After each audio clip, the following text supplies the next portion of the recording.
বসো।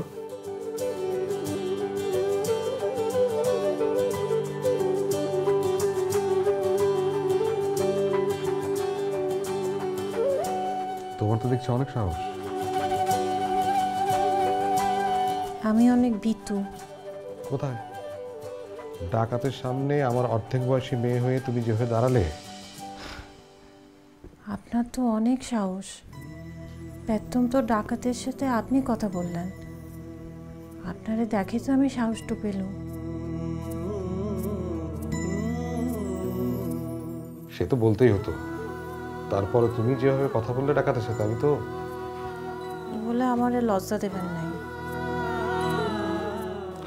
শোনো, কাল তোমাকে নিয়ে কর্তামার বাড়িতে যাব, সময় মতো তৈরি হয়ে থেকো, ঠিক আছে?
আমু, আমু,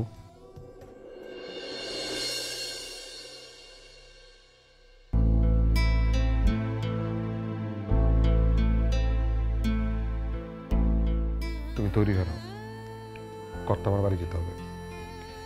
আমি তৈরি হচ্ছি।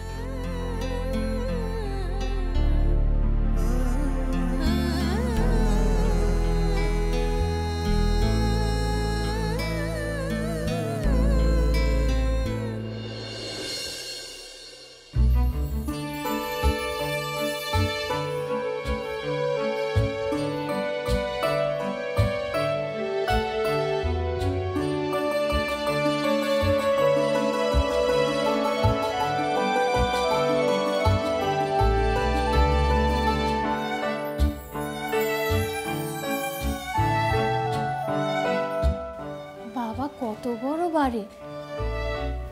এটা রাজবাড়ি? এটা হচ্ছে এখানকার সবচেয়ে বড় বাড়ি, জমিদার বলা যায়। ওনারা হচ্ছেন রাজার আত্মীয়, কর্তামা হচ্ছেন রাজার ভাগ্নি। রাজবাড়িতে রাজা রানী কেউ লাই? কেন থাকবে না? কর্তামা নিজেই তো রানীমা। এবারে সবাই আমাকে ছেলের মতো দেখে, তাই তোমাকে দেখাতে নিয়ে এলাম। নৌকায় কেন আনলেন? গরুর গাড়িতে আসলে তো পুরো গ্রামটা দেখতে পারতাম। শোনো, গরুর গাড়িতে এলে মান থাকে না, সেজন্য। চলো, কর্তামা অপেক্ষা করছেন, এসো।